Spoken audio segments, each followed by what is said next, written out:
ನಮಸ್ಕಾರ. ಕರ್ನಾಟಕ ಪೊಲೀಸ್ ಇಲಾಖೆ ಕನಿಷ್ಠ ಗೌರವವನ್ನು ಕಾಪಾಡುವಂಥ ಪರಿಸ್ಥಿತಿ ಇಲ್ಲ. ಪ್ರತಿ 2ನೇ ದಿವಸ 3ನೇ ದಿವಸ ಒಬ್ಬ ಪೊಲೀಸು ಯೂನಿಫಾರ್ಮ್ ಹಾಕೊಂಡ್ರು, ಅದು ಅಧಿಕಾರಿ ಅಂತ ಹೇಳೋನು, PSI, ಇನ್ಸ್ಪೆಕ್ಟರ್, DYSP ಇಂಥ ರ್ಯಾಂಕ್ಗಳನ್ನಲ್ಲಿರುವಂಥವ್ರು ಎವ್ರಿ ಸೆಕೆಂಡ್ ಡೇ ಕರ್ನಾಟಕದಲ್ಲಿ ಪ್ರತಿ 2ನೇ ದಿವಸ ಈ ಕಾಕಿ ಪಡೆಗಳು ಭ್ರಷ್ಟಾಚಾರ ಮಾಡಿ ಸಮಾಜದಲ್ಲಿ ಸಿಕ್ಕಾಕೊಂಡು ರಕ್ಷಕರೇ ಭಕ್ಷಕರಾದರೆ ದ ಪ್ರೊಟೆಕ್ಟರ್ಸ್ ಬಿಕಮ್ ಪ್ರಿಡೇಟರ್ಸ್. ಅಂದರೆ ಯಾರು ರಕ್ಷಣೆ ಮಾಡಬೇಕೋ ಅವನೇ ಯೂನಿಫಾರ್ಮ್ ಹಾಕ್ಕೊಂಡು ಕಳ್ಳತನ, ದರೋಡೆ, ರೇಪ್, ಕಸ್ಟೋಡಿಯಲ್ ಕಿಲ್ಲಿಂಗು, ಲಂಚ, ಭಿಕ್ಷೆಗೆ ಬೇಡೋದು ಈ ರೀತಿ ಮಾಡ್ಕೊಂಬಂದ್ರೆ ನಿಜವಾಗ್ಲೂ ನಾವು ಒಂದು ಒಳ್ಳೆ ಸರ್ಕಾರಕ್ಕೆ ನಾವು ವೋಟ್ ಕೊಟ್ಟಿದ್ದೀವ? ಆಮೇಲೆ ನಿಜವಾಗ್ಲೂ ಒಂದು ಸರ್ಕಾರ ಇದೆಯಾ? ಅಥವಾ ದರೋಡೆಕೋರ ಮನಸ್ಥಿತಿ ಇರುವಂಥವ್ರು, ಕ್ರಿಮಿನಲ್ಗಳ ಕೈಲಿ ಮನಸ್ಥಿತಿ ಇರುವಂಥವ್ರು, ಲೂಟಿ ಮಾಡೋ ಮನಸ್ಥಿತಿ ಅಂತವ್ರು, ಭ್ರಷ್ಟಾಚಾರವನ್ನ ಇದೊಂದು ಆಡಳಿತ ಅಂತ ಹೇಳೋವ್ರ ಕೈಯಲ್ಲಿ ನಾವು ಅಧಿಕಾರ ಕೊಟ್ಟಿದ್ದೀವ? ಈ ಒಂದು ಪ್ರಶ್ನೆ ಸಮಾಜದಲ್ಲಿ ಕಾಡುತ್ತೆ. ಯಾಕಿಪ್ಪ ಹೇಳ್ತಾ ಇದ್ದೀನಿ ಅಂತಂದ್ರೆ, ಹೇಳುದಲ್ಲ, ಕಲಬುರಗಿನಲ್ಲಿ ಚಿಂದೆ ಅಯ್ಯೋಳ ಹತ್ರ ಒಂದು ವಾರದ ಹಿಂದೆ 8 ದಿವಸದ ಹಿಂದೆ 10,000ಕ್ಕೆ ಭಿಕ್ಷೆ ಬೇಡಿ ಲೋಕಾಯುಕ್ತದಲ್ಲಿ ಟ್ರ್ಯಾಪ್ ಆದಂತ ಸಬ್ ಇನ್ಸ್ಪೆಕ್ಟರ್ ಒಂದು ಕಡೆ ಆದ್ರೆ, ರಾಜಸ್ಥಾನಕ್ಕೆ ಹೋಗಿ ಅಲ್ಲಿ 2 ಲಕ್ಷ ಡಿಮ್ಯಾಂಡ್ ಮಾಡಿ ವರದಕ್ಷಿಣೆ ಕೇಸಲ್ಲಿ HAL police sub inspector Anita ಅಲ್ಲಿ ACB ಅವರು ಅರೆಸ್ಟ್ ಮಾಡಿದ ಪ್ರಕರಣ ಇನ್ನ ಜನ ಮರ್ತೇ ಇಲ್ಲ. ಇದೆಲ್ಲ ಕೇವಲ ಒಂದು ವಾರ 10 ದಿವಸದಲ್ಲಿ ನಡೆದಿರೋಂಥ ಘಟನೆಗಳು. 3 ದಿನಗಳ ಹಿಂದೆ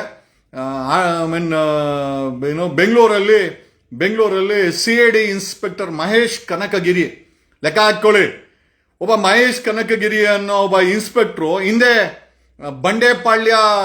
ಬಂಡೆಪಾಳ್ಯದಲ್ಲಿ ಇನ್ಸ್ಪೆಕ್ಟರ್ ಆಗಿದ್ದ. ಅಲ್ಲಿನೂ ಸಹ ಯಲಾಂಕದಲ್ಲಿ ಯಾರನ್ನೋ ದರೋಡೆ ಮಾಡಕ್ ಹೋಗಿ ಅಲ್ಲೂ ಅಷ್ಟೇ 4 ತಿಂಗಳಿಂದ ದರೋಡೆ ಪ್ರಕರಣದಲ್ಲಿ ಬಂಡೆಪಾಳ್ಯದ ಇನ್ಸ್ಪೆಕ್ಟರ್ ಮಹೇಶ್ ಕನಕಗಿರಿ ಸುದ್ದಿಯಲ್ಲಿದ್ದ. ಅವನ ಮೇಲೆ FIR ಆಗಿತ್ತು ಅನ್ಸುತ್ತೆ. ಈಗ ಡೈರೆಕ್ಟ್ ಆಗಿ CIDಗೆ ಟ್ರಾನ್ಸ್ಫರ್ ಮಾಡಿದ್ದಾರೆ. ಪ್ರಮೋಷನ್ಗೆ ವೆಯ್ಟ್ ಮಾಡ್ತಾ ಇದ್ದಂತ ಮಹೇಶ್ ಕನಕಗಿರಿ ಅನ್ನೋ ಒಬ್ಬ ಡಕಾಯಿತ, ಒಬ್ಬ ಕಳ್ಳ, ಒಬ್ಬ ಪೊಲೀಸ್ ಯೂನಿಫಾರ್ಮ್ ಹಾಕೊಂಡ್ರೆ ಒಬ್ಬ ಕ್ರಿಮಿನಲ್. ಓಕೆ, 4 ದಿನಗಳ ಹಿಂದೆ ಬೆಂಗಳೂರಿನ ಆಡ್ಗೋಡಿನಲ್ಲೋ ಎಲ್ಲೋ ಯಾವುದೋ ಹೋಟ್ಲಲ್ಲಿ ಯಾರೋ ಬಿಸ್ನೆಸ್ ಮೆನ್ಗಳು ಒಂದು 20-25 ಲಕ್ಷ ಏನೋ 30 ಲಕ್ಷ ಮಡ್ಕೊಂಡಿದ್ರೆ, ಆ ಇನ್ಫಾರ್ಮೇಶನ್ ತಗೊಂಡು ಒಂದು 4 ಜನನೇ ತಗೊಂಡು ಪೊಲೀಸ್ ಇಲಾಖೆಯ ಜೀಪನ್ನ ಬಳಸ್ಕೊಂಡು, ಪೊಲೀಸ್ ID ಕಾರ್ಡ್ ಬಳಸ್ಕೊಂಡು ಆ ಹೋಟೆಲ್ ಇದ್ದಂತ ಬಿಸ್ನೆಸ್ ಮೆನ್ಗಳ ಹತ್ರ ಇದ್ದಂತ 20 ಲಕ್ಷ ವಸೂಲಿ ಹಾಕಿದ್ದಾನೆ. ಆಮೇಲೆ ಇದು ಬೆಳಗ್ಗೆ ಬರ್ತಾ ಇರ್ಲಿಲ್ಲ.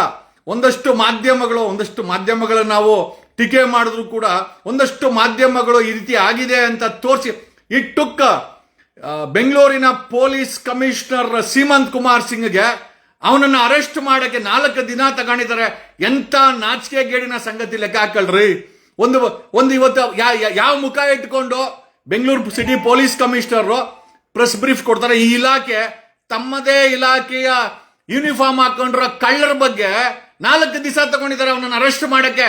4 ದಿವಸದಿಂದ 20 ಲಕ್ಷ ದರೋಡೆ ಮಾಡಿ CID ಇನ್ಸ್ಪೆಕ್ಟರ್ ಮಹೇಶ್ ಕನಕಗಿರಿ ಬಚ್ಚಿಕೊಂಡಿದ್ದ. It took 4 days.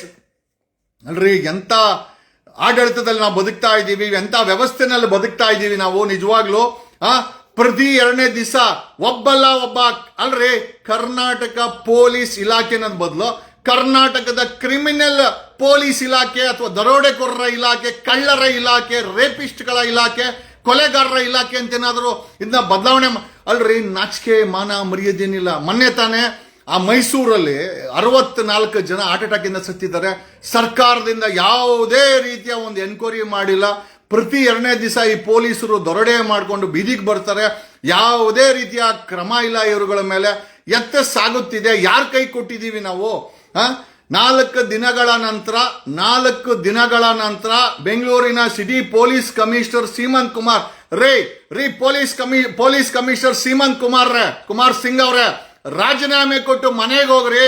ನಿಮ್ಮ ಕೈಯಲ್ಲಿ ಈ ಕಳ್ಳರನ್ನ, ದರೋಡೆಕೋರನ್ನ ಅಲ್ರಿ, ಇಷ್ಟೆಲ್ಲ ಆಗಿದೆ. ಯಾವನಾದ್ರೂ ಒಬ್ಬನ್ನ ಡಿಸ್ಮಿಸ್ ಮಾಡಿದಾರ, ಕೆಲಸದಿಂದ ವಜಾ ಮಾಡಿದಾರ? ಖಂಡಿತ ಇಲ್ಲ. ಅವನ್ನ ಸಸ್ಪೆಂಡ್ ಮಾಡೋದು, ಅವನನ್ನ ಏನಾದ್ರೂ ದೊಡ್ಡ ಪ್ರಕರಣಗಳಲ್ಲಿ ಅರೆಸ್ಟ್ ಮಾಡೋದು ಇಲ್ಲ ಅಂತಂದ್ರೆ ಅವನಿಗೆ ಸಸ್ಪೆಂಡ್ ಮಾಡಿದ್ರೆ ಅದ್ರ ಮೇಲೆ ಹೋಗಿ ಸ್ಟೇ ತಗೊಂಬರ್ತಾನೆ, ಬೇರೆ ಎಲ್ಲೋ ಪೋಸ್ಟಿಂಗ್ ಹಾಕ್ಸ್ಕೊಂತಾನೆ. ಬಂಡೆಪಾಳ್ಯದಲ್ಲಿ ಇವನೇ ಇದೇ ಮಹೇಶ್ ಕನಕಗಿರಿ ಯಾರು ನೆನೆ 20 ಲಕ್ಷ ದರೋಡೆ ಮಾಡಿ 4 ದಿನಗಳ ನಂತರ ಅರೆಸ್ಟ್ ಆಗಿದ್ದಾನೆ. ಬಂಡೆಪಾಳ್ಯ ಪೊಲೀಸ್ ಸ್ಟೇಷನ್ ನಲ್ಲಿ ಇವನಲ್ಲಿ ದರೋಡೆ ಪ್ರಕರಣ, ಇವನ ಮೇಲೆ ಯಲಂಗದಲ್ಲಿ ದರೋಡೆ ಮಾಡಿಸಿದ್ದ, ಯಾರ್ದೋ ಪೊಲೀಸ್ ಸ್ಟೇಷನ್ ಲಿಮಿಟ್ಸ್ ಅಲ್ಲಿ ದರೋಡೆ ಮಾಡಿಸಿ ಸಿಕ್ಕಾಕೊಂಡಿದ್ದ. ಅವನಿಗೆ ಸಿಐಡಿಗೆ ಟ್ರಾನ್ಸ್ಫರ್ ಮಾಡವ್ರೆ. ಅಲ್ರಿ, ಎಲ್ಲಿವರೆಗೂ ನೀವು ಓಟ್ ಹಾಕಿರೋ ಅಂತ ಈ ಸರ್ಕಾರಗಳು ಇವ್ರುಗಳ ಮೇಲೆ ಶಿಸ್ತು ಕ್ರಮ ತಗೊಳಲ್ವೋ ಅಲ್ಲಿವರೆಗೂ ಈ ವ್ಯವಸ್ಥೆ ಬದಲಾವಣೆ ಆಗಲ್ಲ. ಬದಲಾವಣೆ ಆಗಕ್ಕೆ ಇವರು ಬಿಡಲ್ಲ. ಒಬ್ಬ ಪೊಲೀಸನ್ನ ಡಿಸ್ಮಿಸ್ ಮಾಡ್ರೋ ಅಂತ ಅಲ್ಲಿ ನೋಡ್ರಿ, ನಮ್ಮ ತಮಿಳ್ನಾಡಲ್ಲಿ ವಿಜಯ್ ಅವರು ಯಾವ್ದೋ ರೇಪ್ ಪ್ರಕರಣದಲ್ಲಿ ಹಿಂಗ್ ಮಾಡ್ಕೊಂಡು ಒಬ್ಬ ಮಹಿಳಾ IPS ಆಫೀಸರ್ ನಕ್ಕಿದ್ದಕ್ಕೆ ಸಸ್ಪೆಂಡ್ ಮಾಡಿದ್ರು, ಅದ್ರ ಮೇಲೆ ಕ್ರಮ ಜರುಗಿಸಿದ್ರು. ಕರ್ನಾಟಕದಲ್ಲಿ ಪ್ರತಿ 2ನೇ ದಿವಸ ಈ ಪೊಲೀಸ್ ಯೂನಿಫಾರ್ಮ್ ಹಾಕೊಂಡ್ರು ಪೋಲಿಗಳು, ದರೋಡೆಕೋರರು, ಕಳ್ಳರು, ಡಕಾಯಿತರು, ರೇಪಿಸ್ಟ್ಗಳು, ಕೊಲೆಗಡಕರು ಪ್ರತಿ 2ನೇ ದಿನ ಸಿಕ್ಕಾಕಂತಾರೆ. ಒಂದು ಕ್ರಮ ಇವ್ರ ಮೇಲೆ ಆಗಲ್ಲ. ಇವ್ರನ್ನ ಅಥವಾ ಈ ಒಂದು ಪ್ರೆಸೆಂಟ್ ಕಾಂಗ್ರೆಸ್ ಸರ್ಕಾರಕ್ಕೆ ಈ ಭ್ರಷ್ಟರನ್ನ ಬೆಳೆಸಬೇಕು, ಉಳಿಸಬೇಕು ಅಂತ ಮನಸ್ಥಿತಿ ಇದೆ ಅಂತ ಅನ್ಸುತ್ತೆ. ಅಲ್ರಿ, 4 ದಿನಗಳ ನಂತರ 4 ದಿವಸ ಆಗಿದೆ ಬಚ್ಚಿಕೊಂಡವನು 20 ಲಕ್ಷ ಹೊಡ್ಕೊಂಡೋಗಿ ಬಿಸ್ನೆಸ್ ಮೆನ್ಗಳ ಹತ್ರ ಬಚ್ಚಿಕೊಂಡಿದ್ದ. 4 ದಿನಗಳ ನಂತರ ಅದು ನೆನ್ನೆ ನಾವು ನೆನ್ನೆ ಇದನ್ನ ಸೀಮಂತ್ ಕುಮಾರ್ ಸಿಂಗ್ಗೆ ಪೊಲೀಸ್ ಕಮಿಷನರ್ ಸೀಮಂತ್ ಕುಮಾರ್ ಸಿಂಗ್ ಅವರೇ, ಅಲ್ರಿ ರಾಜಸ್ಥಾನದಲ್ಲಿ ವಸೂಲಿ ಮಾಡಿ ಅರೆಸ್ಟ್ ಆಗ್ತಾರೆ. ನಮ್ಮ ಕರ್ನಾಟಕದ ಪೊಲೀಸ್ ಪ್ರತಿ 2ನೇ ದಿವಸ ಬೀದಿಗೆ ಬರ್ತಾರೆ. ಇವತ್ ನೋಡಿದ್ರೆ ಈ ಮಾಜಿ ಬಂಡೆಪಾಳ್ಯದ ಮಹೇಶ್ ಕನಕಗಿರಿ ನಿನಗೆ ಮಾನ ಮರ್ಯಾದೆ ಏನು ಇಲ್ಲ ಬಿಡೋ, ನಿನಗೆ ಇದ್ದಿದ್ರೆ ಈ ಕಾಕಿ ಯೂನಿಫಾರ್ಮ್ ಹಾಕೊಂಡು ನೀನು ಬಾಳ್ತಾ ಇರ್ಲಿಲ್ಲ. ಅಲ್ಲ ಕಣೋ, ಆ ತರ ದರೋಡೆ ಮಾಡ್ಬೇಕು ಅಂದ್ರೆ ಆ ಯೂನಿಫಾರ್ಮ್ ಅನ್ನ ಬಿಚ್ಚಾಕಿ ರಾಜೀನಾಮೆ ಕೊಟ್ಟು ಪ್ರೊಫೆಷನಲ್ ಗ್ಯಾಂಗಿಂಗ್ ಕಟ್ಕೊಂಡು ಜೀವನ ಮಾಡ್ರೋ. ಈ ತರ ಜೀವನವನ್ನ ಮಾಡ್ತಾ ಇರೋಂತ ಪೊಲೀಸರಿಗೆ ಬುದ್ಧಿ ಕಲ್ಸಕ್ಕೆ ನಾನು ಮಾತೆತ್ತಿದ್ರೆ ಏನು ನಮ್ಮ ಈ ಮಲ್ಲಿಕಾರ್ಜುನ್ ಖರ್ಗೆ ಅವರ ಮಗ ಪ್ರಿಯಾಂಕ ಖರ್ಗೆ ಏನೋ ಮುಂಚೆ ಪರಮೇಶ್ವರ್ ಇದ್ದ, ಏನು ಇಲ್ಲ ಟುಸ್ ಪಟಾಕಿ ಅದನ್ನು. ಈಗ ಖರ್ಗೆ ಈ ಬೆಳಗ್ಗೆ ಎದ್ರೆ ಯಾವ್ದಾದ್ರು ದೊಡ್ಡ ದೊಡ್ಡ ಸ್ಟೇಟ್ಮೆಂಟ್ಗಳನ್ನ ಕೊಟ್ಕೊಂಡು ಹೋಮ್ ಮಿನಿಸ್ಟ್ರು ಈ ಕೊಳತೋಗಿರೋ ಪೊಲೀಸ್ ಇಲಾಖೆಯ ಪೋಲಿಗಳನ್ನ ಶಿಸ್ತು ಕ್ರಮ ಜರುಗಿಸಲ್ಲ, ಒಂದು ಕ್ರಮ ಆಗಲ್ಲ ಅವ್ರ ಮೇಲೆ.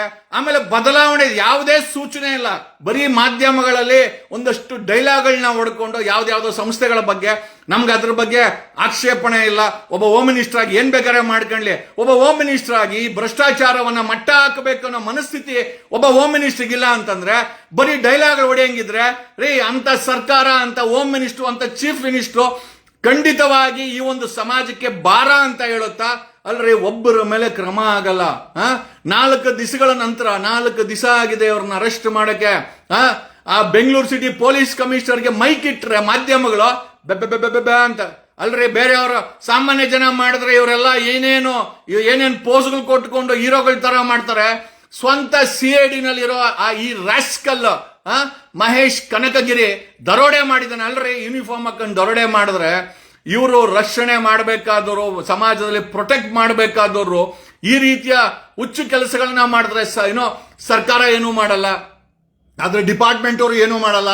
4 ದಿವಸ ಆಗಿದೆ ಒಂದು ಪ್ರೆಸ್ ಮೀಟ್ ಅಲ್ಲಿ ನಮ್ಮದೇ ಡಿಪಾರ್ಟ್ಮೆಂಟ್ ಅವನು ಇನ್ಸ್ಪೆಕ್ಟರ್ ರ್ಯಾಂಕ್ ಅವನು ಮಹೇಶ್ ಕನಕಗಿರಿ ಸ್ವಂತ ಪೊಲೀಸ್ ಜೀಪ್ ಅನ್ನ ಬಳಸಿ ಕಳ್ತನ ಮಾಡಿದಾನೆ, ದರೋಡೆ ಮಾಡಿದಂತ ಹೇಳ್ಕೊಳಕ್ಕೆ ಬೆಂಗಳೂರು ಸಿಟಿ ಪೊಲೀಸ್ ಕಮಿಷನರ್ಗೆ ನಾಚಿಕೆ ಆಗುತ್ತೆ ಅಂತಂದ್ರೆ ಖಂಡಿತವಾಗಿ ನಾವೆಲ್ಲ ಪ್ರಶ್ನೆ ಮಾಡ್ಬೇಕಾಗತ್ತೆ.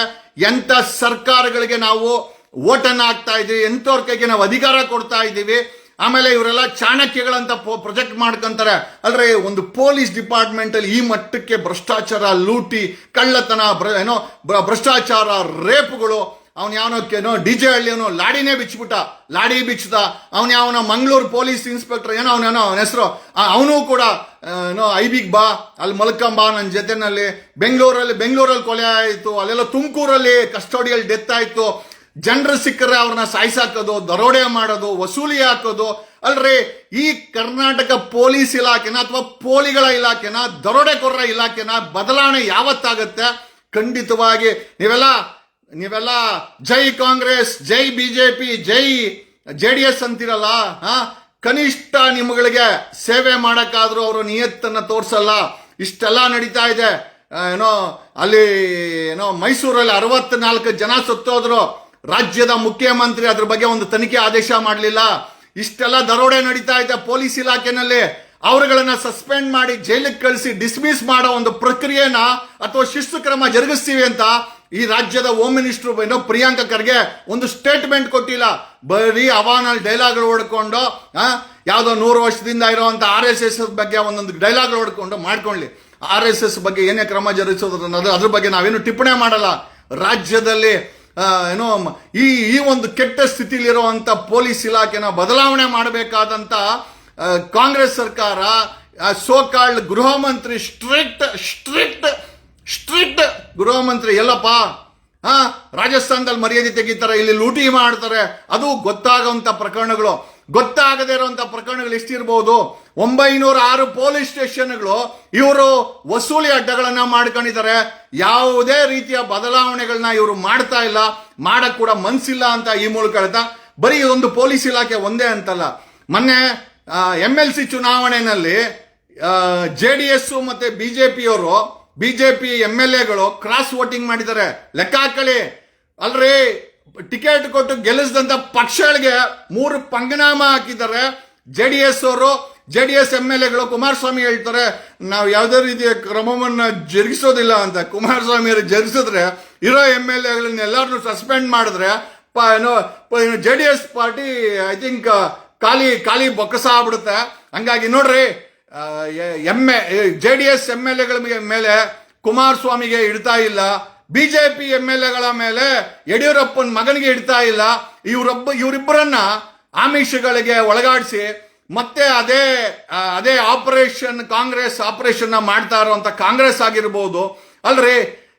ಪಕ್ಷಗಳಿಗೆ ನಿಯತ್ತಿಲ್ಲ ಅಂತಂದ್ರೆ ಇವ್ರುಗಳಿಗೆ ಓಟ್ ಹಾಕಿದವ್ರ ಕಥೆ ಏನಾಗ್ಬೋದು? ಜೆಡಿಎಸ್ ಅಂತ ಓಟ್ ಹಾಕಿದ್ರಿ ಅಲ್ಲ, ಅಲ್ಲೋಗಿ ಕಾಂಗ್ರೆಸ್ MLCಗೆ ಇವರು ಕ್ರಾಸ್ ವೋಟಿಂಗ್ ಮಾಡಿದರೆ ಯಾರು ವೋಟ್ ಮಾಡವ್ರೆ ಅದನ್ನು ಕೂಡ ಕಂಡಿಡಿಯಕ್ಕಾಗ್ತಿಲ್ಲ. ಯಾಕಂದ್ರೆ ಸೀಕ್ರೆಟ್ ವೋಟಿಂಗ್. ಕುಮಾರಸ್ವಾಮಿ ಹೇಳ್ತಾರೆ ಏನ್ ಮಾಡಕ್ಕಾಗಲ್ಲ ಹೊಸಬರಿಗೆ. ಅಲ್ರಿ ಕುಮಾರಸ್ವಾಮಿ ಅವರೇ, ಬೇಜಾರು ಮಾಡ್ಕೊಂಬೇಡಿ. ನೀವುಗಳು ನಿಯತ್ತಾಗಿರೋರ್ಗೆ, ಪಕ್ಷದಲ್ಲಿ ಕೆಲಸ ನಿಯತ್ತಾಗಿ ಮಾಡೋರ್ಗೆ, ಸಾಮಾನ್ಯ ಜನರಿಗೆ ನೀವುಗಳು ಒಂದು ಅವಕಾಶ ಕೊಟ್ಟಿದ್ರೆ ಇಂಥ ಒಂದು ದುರ್ಪರಿಸ್ಥಿತಿ ಬರ್ತಾ ಇರಲಿಲ್ಲ. ನಿಮ್ಮ MLAಗಳು ಆಮಿಷಗಳಿಗೆ ಸೋಲ್ಡ್ ಔಟ್ ಆಗಿದ್ದಾರೆ. ಬಿಜೆಪಿಯವರು ಅಷ್ಟೇ. ಯಡಿಯೂರಪ್ಪನ ಮಗ ಹೇಳ್ತಾನೆ ಮುಂದೆ ನಾವೇ ಬಿಜೆಪಿ ಸರ್ಕಾರ ಮಾಡೋದು ಅಂತ. ಅಲ್ಲಯ್ಯ ಯಡಿಯೂರಪ್ಪನ ಮಗನೇ, ಅಲ್ಲಿ ಕಾಂಗ್ರೆಸ್ಗೆ MLCಗಳನ್ನ ಗೆಲ್ಸೋರೆ ನಿಮ್ಮ ಬಿಜೆಪಿ MLAಗಳು. ಯಾವ ಆಮಿಷಕ್ಕೆ ಒಳಗಾದ್ರು? ನಿಮ್ಮನ್ನ ನಂಬ್ಕೊಂಡು ಬಿಜೆಪಿ JDS ಅಂತ ಓಟ್ ಹಾಕೋದ್ ಬದಲು 3 ಜನ ಒಬ್ರೆ. ನೀವುಗಳು ಏನು ಬದಲಾವಣೆ ಇಲ್ಲ. ಕರ್ನಾಟಕದಲ್ಲಿ ಒಂದು ಹೊಸ ರಾಜಕೀಯ ಪರ್ವ ಯಾಕೆ ಬೇಕು ಅಂತಂದ್ರೆ ಈ 3 ಪಕ್ಷಗಳು ಮಾಡ್ತಾ ಇರೋದು ಅಧಿಕಾರಕ್ಕೋಸ್ಕರ, ದುಡ್ಡುಗೋಸ್ಕರ, ಅವ್ರು ಚೆನ್ನಾಗಿರೋಕ್ಕೋಸ್ಕರ ಬಿಟ್ರೆ 3 ಪಕ್ಷ ಅಲ್ರಿ. ಪಕ್ಷಗಳಿಗೆ ನಿಯತ್ತಿಲ್ಲ ಇವ್ರಿಗೆ. ಅಶೋಕ್, ವಿರೋಧ ಪಕ್ಷದ ನಾಯಕ ಅಶೋಕ್ ಅಲ್ಲ, ನಿಮ್ಮ ಪಕ್ಷದವರು ಕಾಂಗ್ರೆಸ್ಗೆ ಆಮಿಷಕ್ಕೆ ಒಳಗಾಗಿ ಓಟ್ ಹಾಕೋರಲ್ಲ ಅಶೋಕ್. ಯಾವ ಮುಖ ಇಟ್ಕೊಂಡು ವಿರೋಧ ಪಕ್ಷದ ನಾಯಕ ಅನ್ಕೊಂತೀರಾ ನೀವು?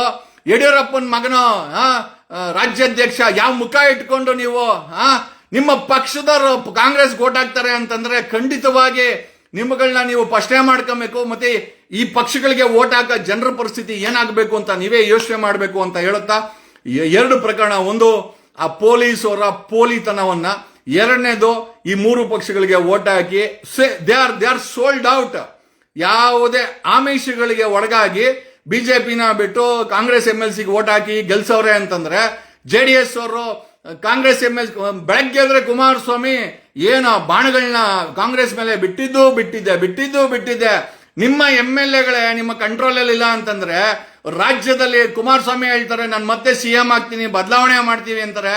ಅಲ್ಲ, ನಿಜವಾಗ್ಲೂ ಸೋಲ್ಡ್ ಔಟ್ ಸರ್ಕಾರಗಳೇ ಮುಂದೆ ಬರಬೇಕು ನಿಮ್ಮಂತವ್ರನ್ನ ನಂಬ್ಕೊಂಡ್ರೆ ಅಂತ ಹೇಳುತ್ತಾ, ಬಿಹಾರಲ್ಲಿ ಒಂದು ಪ್ರಕರಣ ಆಗಿದೆ. ಬಿಹಾರಲ್ಲಿ ಒಂದು ಗ್ಯಾಂಗ್ ರೇಪ್ ಆಗಿದೆ. ಗ್ಯಾಂಗ್ ರೇಪ್ ನಿಜವಾಗ್ಲೂ ಹೇಳ್ತೀನಿ, ನಾವ್ ಯಾರು ಕೂಡ ಆ ಒಂದು ಪರಿಸ್ಥಿತಿನ ನಾವ್ಯಾರು ಕೂಡ ವಿವರಣೆ ಮಾಡಕ್ಕಲ್ಲ. ಒಂದು ಹೆಣ್ಮಗಳನ್ನ ಬಿಹಾರಲ್ಲಿ ಯಾವ ಸರ್ಕಾರ ಇದೆ? ಬೇಟಿ ಬಚಾವ್ ನಾ ಕಾವಂಗ ಬಿಜೆಪಿ ಸರ್ಕಾರ ಇದೆ. ಬಿಹಾರಲ್ಲಿ ಗ್ಯಾಂಗ್ ರೇಪ್ ಆಗಿದೆ.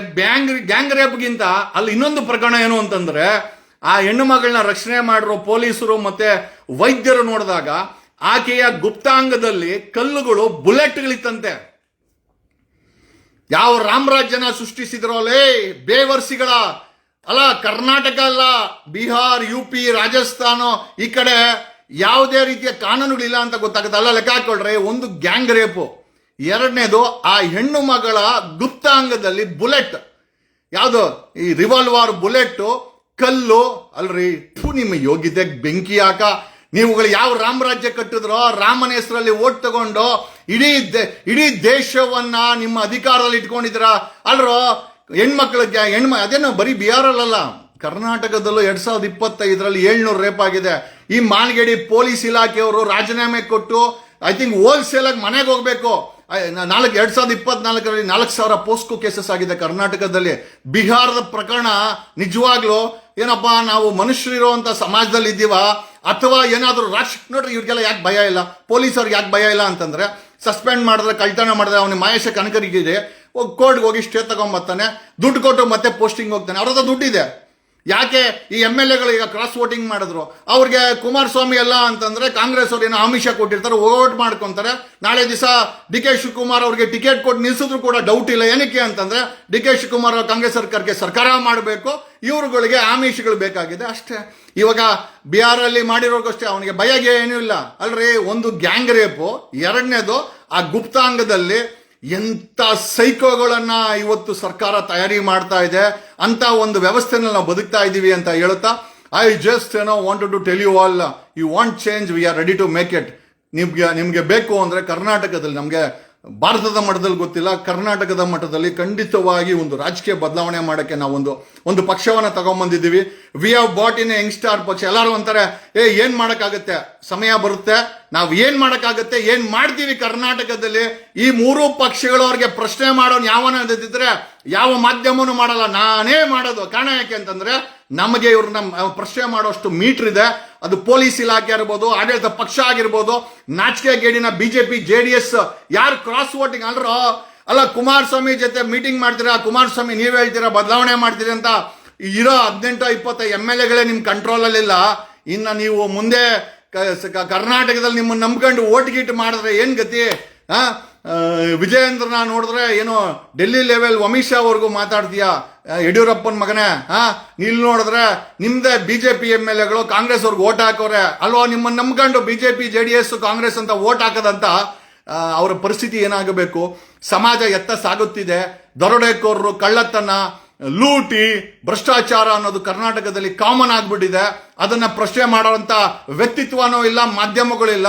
ಯಾರೋ ನಮ್ಮಂತವ್ರು ಒಂದಷ್ಟು ಕೇಳ್ತಾ ಇದ್ದೀವಿ, ಒಂದು ಬದಲಾವಣೆ ಬೇಕು ಅಂತ. ಅದು GBNL ಆಗಿರ್ಬೋದು, ಗ್ರಾಮ ಪಂಚಾಯತಿಲ್ ಆಗಿರ್ಬೋದು, ಜಿಲ್ಲಾ ಪಂಚಾಯತಿಗಳಾಗಿರ್ಬೋದು. ಒಂದು ಬದಲಾವಣೆ ಬೇಕು ಅಂತಂದ್ರೆ ಖಂಡಿತವಾಗಿ ನಾವು ಒಂದು ಪಕ್ಷ ತಂದಿದ್ದೀವಿ. ನನ್ನ ಪಕ್ಷಕ್ಕೆ ಓಟ್ ಹಾಕಿ ಅಂತ ನಾನು ಕೇಳಕೋಲ್ಲ. ಬಟ್ ಬದಲಾವಣೆ ಬೇಕು ಅಂತಂದ್ರೆ ಈ ದುರಾಡಳಿತ ಅಂತ್ಯ ಆಗಬೇಕು. ಬದಲಾವಣೆ ಮಾಡಬೇಕು ಅಂತಂದ್ರೆ ಒಬ್ಬ ದಿಟ್ಟ ನಾಯಕ ಬೇಕಾಗಿದೆ, ಒಬ್ಬ ಪ್ರಶ್ನೆ ಮಾಡೋನ್ ಬೇಕಾಗಿದೆ, ಜನರ ಪರವಾಗಿ ನಿಂತ್ಕೊಳ್ಳುವಂತ ವ್ಯಕ್ತಿ ಬೇಕಾಗಿದೆ. ಈ ಭ್ರಷ್ಟಾಚಾರವನ್ನ, ದುರಾಡಳಿತವನ್ನ ಮಟ್ಟ ಹಾಕುವಂತ ವ್ಯವಸ್ಥೆ ಬೇಕಾಗಿದೆ. ಹಂಗಾಗಿ ನಾವು ಬಂದಿದ್ದೀವಿ. ಇಷ್ಟ ಆದ್ರೆ ಮುಂದಿನ ದಿನಗಳಲ್ಲಿ ಸಪೋರ್ಟ್ ಮಾಡಿ, ಇಲ್ಲ ಇದೇ ನರಕದಲ್ಲಿ ಜೀವನ ಮಾಡಿ ಅಂತ ಹೇಳುತ್ತಾ ಧನ್ಯವಾದಗಳು. ಥ್ಯಾಂಕ್ಸ್ ಅಲ್ಲಾಟ್. ಕುಮಾರಸ್ವಾಮಿ ಅವರೇ, ಮಿಕ್ಕ MLAಗಳನ್ನು ಸ್ವಲ್ಪ ನೋಡ್ಕೊಳ್ಳಿ.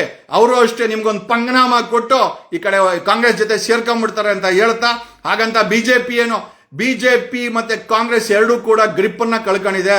ಅವರ ನಾಯಕತ್ವಗಳು ವೀಕ್ ಆಗಿದೆ. ಹಂಗಾಗಿನೇ ಅವ್ರ MLAಗಳು ಆಮಿಷಗಳಿಗೆ ಬಲಿಯಾಗಿ ಈ ಕಡೆ ಕಾಂಗ್ರೆಸ್ಗೆ ಓಟ್ ಹಾಕ್ತಾ ಇದ್ದಾರೆ. ಕಾಂಗ್ರೆಸ್ ಅವ್ರು ಏನ್ ಹೇಳ್ಕೊಂತ ಇದ್ದಾರೆ ಅಂತಂದ್ರೆ, ಈ ಹಿಂದೆ ಕುದುರೆ ವ್ಯಾಪಾರ BJP ಮಾಡಿದ್ರೆ ಅಮಿತ್ ಶಾ ಈಸ್ ಎ ಚಾಣಕ್ಯ ಅಂತ ಇದ್ರು. ಈ ಕಾಂಗ್ರೆಸ್ ಅವ್ರು ಹೇಳ್ಕೊಂತ ಇದ್ರೆ DK ಶಿವಕುಮಾರ್ ಚಾಣಕ್ಯ ಅಂತ. ಸಮಾಜ ನೋಡಿದ್ರೆ ಕಿತ್ತು ತಿನ್ನೋ ಪರಿಸ್ಥಿತಿ ಇದೆ. ಭ್ರಷ್ಟಾಚಾರ ತುಂಬಿ ತುಳುಕ್ತಾ ಇದೆ, ನಿರುದ್ಯೋಗ ತುಂಬಿ ತುಳುಕ್ತಾ ಇದೆ. ಬೆಸ್ಕಾಂ ಮತ್ತೆ ವಿದ್ಯುತ್ KPTCL ಮಾರಾಟಕ್ಕೆ ಇಟ್ಟಿದ್ದಾರೆ. ರಸ್ತೆಗಳಲ್ಲಿ ಗುಂಡಿ ಇದೆ, ಎಲ್ಲಾ ಕಡೆ ಕಸ ಇದೆ, ಭ್ರಷ್ಟಾಚಾರ ತುಂಬಿ ತುಳುಕ್ತಾ ಇದೆ. ಮಲ್ಕೊಂಡ್ರೆ ಸಾಮಾನ್ಯ ಜನರಿಗೆ ನಿದ್ದೆ ಬರಲ್ಲ. ಈ ಪರಿಸ್ಥಿತಿನಲ್ಲಿ DK ಶಿವಕುಮಾರ್ ಕ್ರಾಸ್ ವೋಟಿಂಗ್ ಮಾಡೋದ್ರಲ್ಲಿ ಸಕ್ಸಸ್ಫುಲ್ ಆಯಿತು ಅಂತಂದ್ರೆ, ಬೇರೆ ಯಾವುದೋ ಪಕ್ಷದ MLAಗಳ ಕೈಯಲ್ಲಿ ಗುಪ್ತವಾಗಿ ಆಮಿಷಗಳನ್ನ ಕೊಟ್ಟು ವೋಟಿಂಗ್ ಮಾಡಿಸ್ಕೊಂಡವ್ರ DK ಶಿವಕುಮಾರನ್ನ ಕಾಂಗ್ರೆಸ್ ಅವರು ಚಾಣಕ್ಯ ಅಂತ ಕರಿತಾ ಇದ್ದಾರೆ. ಹಾಗಾದ್ರೆ ಆವತ್ತು ಅಮಿತ್ ಶಾ ಮತ್ತೆ ಮೋದಿ ಅವರು ಮಾಡಿದಂತ ಕೆಲಸವನ್ನು ಕೂಡ ನಾವು ಅಪ್ರಿಶಿಯೇಟ್ ಮಾಡ್ಬೇಕಾಗತ್ತೆ. ಈ ರೀತಿ ಅಲ್ಲ, ಪಕ್ಷಕ್ಕೆ ನಿಯತ್ತಿಲ್ಲ, ಓಟ್ ಹಾಕಿದವ್ರಿಗೆ ನಿಯತ್ತಿಲ್ಲಂತವ್ರು ಯಾರಿಗೆ ನಿಯತ್ತಾಗಿರ್ತಾರೆ? ಅದು ಚಾಣಕ್ಯತನ ಅಲ್ಲ, ಇದೊಂಥರ ಚೋರಿತನ ಅಂತ ಹೇಳುತ್ತಾ ಈ ಲೈವ್ ಅನ್ನ ಮುಗಿಸ್ತಾ ಇದ್ದೀನಿ. ಬದಲಾವಣೆಗೆ ನಾವು ಒಂದು ಪಕ್ಷ ತಂದಿದ್ದೀವಿ. ಸಾಧ್ಯವಾದರೆ ಸಪೋರ್ಟ್ ಮಾಡಿ ಯಂಗ್ ಸ್ಟಾರ್ ಪಕ್ಷ. ಧನ್ಯವಾದಗಳು.